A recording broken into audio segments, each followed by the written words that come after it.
Brought to you by the Every Dollar app. Start budgeting for free today.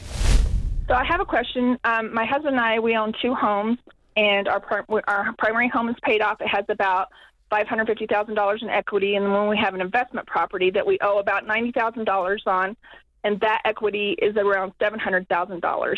We have both of these homes in an irrevocable trust, naming our daughter as the sole beneficiary. It was set up that way originally because my husband's son was not in our lives at the time, but he has since come into our lives, and my husband originally had approached me and said, hey, I want him included as a beneficiary. We need to change the irrevocable trust. I was in agreement that he should be a beneficiary sometime in the future when we demise. But recently he came to me and said that he wants his son actually to be able to move here to Utah, and the only way for him to be able to afford to do that is if we give him the rental property. Ooh. And so I'm not in agreement with that because I don't think it's wise from a financial standpoint for us. We don't have any other assets. We don't have any debt, but we also don't have any other assets. So we're not in a position to really be just giving somebody a property outright. Yeah, how old's his son? His son is 40 years old. And why isn't his son able to afford to move where his son wants to move? So they do have a home where they live.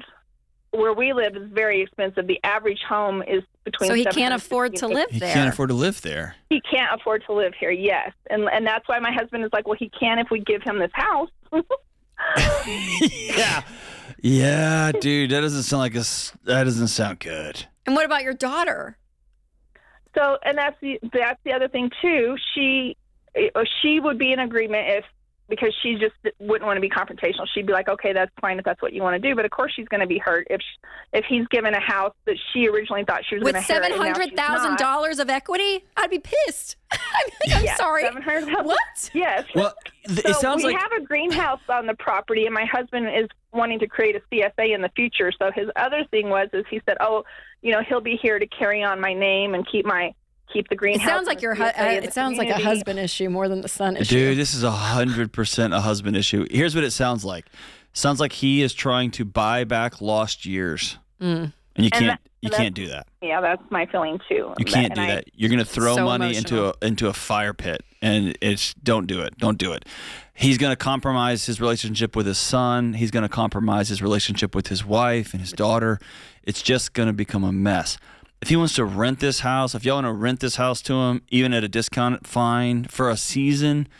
But it also sounds like if he's back in the picture, you fighting for, no, we have a will and it's only one kid. Well, if there's 2 kids in the picture, then maybe y'all need to sit down and redo your will.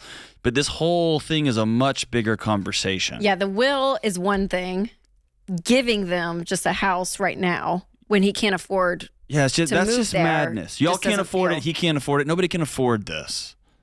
Right. And your husband wants to make up for lost time and be around his son. I totally understand that. The problem is this gnarly, ugly reality called math. It doesn't work. Because this is your retirement. Right. Is that what you were saying? That you guys don't even have a lot? Like this is it? Well, right. Our primary home is paid off, and both homes have a lot of equity. We have some gold, some silver, a little bit of that. But, yeah, we don't have anything else. When we retire, we'll depend on our Social Security. Yeah, so I think that's Why would he give away $750,000 of your financial future? Because he's emotional. To a 40-year-old who... I think he originally is like, we probably aren't ever going to sell this property because we're going to put the greenhouse on there and we're going to have a CSA. But we don't know what the future brings. We don't know if the CSA will be successful. We don't know if we'll ever need to live in that house and sell this house. There's a lot of unknowns. And I feel like Is your husband a gardener? Another way. Is he a gardener? No, he's not a gardener. He just recently decided that with the way things are in the world and food security. Yeah, I would get I would so awesome. I would get a third party involved, Michelle. I would sit down with a good therapist or a counselor, and you guys need to hash it out. Because again, this is when you get down to it. What John said, I'm like, it's not even like the house isn't the problem. It's everything underneath. It's the motivation behind it that's unhealthy. Well, it's him watching a lot of YouTube. The way the world's going, we gotta start our garden up. Yeah. Hey, listen. That might be me. Just as I know it's Rachel for sure. Like as a guy who lives on some acres outside of town and has gardens, we've got enough produce. We share with all of our neighbors. My wife's amazing. Great. Yeah. But even she, after last year, canning, jarring. We've got jars and cans everywhere. Our neighbors are gaining weight. She said this year. From the fruits and vegetables. Yeah, from the vegetables. Garden. She said, hey, I'm not doing that this year. That's crazy. Right? Well, that's what I tell my husband. We don't know that his son, he may come here and that may be exciting he's emotional, for a year. Michelle. He's emotional. There's so much baggage and so much wound. I mean, he's anxious. He's anxious. There's so much there. And I would sit down with the third party because he's not listening to you. His wife, and the fact that y'all aren't a team and an agreement is always a red flag. The red flag goes up, and that happens in every marriage, right? To a point, like something Not goes mine, up. Yours, Rachel, and it's perfect. We agree on everything all the time. Well, It's and fine. I don't want to be the bad stepmom that didn't let the son come live here because I'm not a The math. No, Blame the math. The math isn't mathing, as the Gen Zers say. You're the planner. You're the wonderful, sturdy human being who's saying, "Hey, I don't want to give away $750,000 to a 40-year-old man who has a job and a family of his own." Right. And that we need to figure out, and if he wants to move here and he truly wants to move here, then we can certainly help facilitate that and figure out how to do that. But it can't be. This isn't. Well, let me flip it in reverse. My parents live in a really in a great house in Texas, in Central Texas, in a small town. They are talking about moving to Nashville.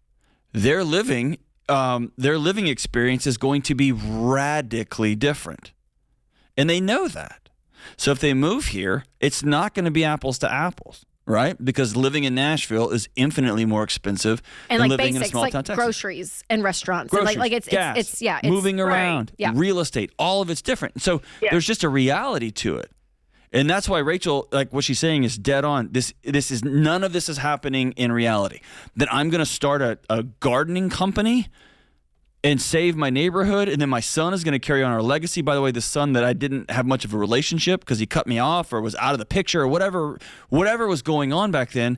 And so let's go ahead and give him a $750,000 house. Forget the will, forget the trust, forget our joint kid. We don't care about that person. We're just going to do it. Like, all this is in madness. And this is a guy who is spinning out.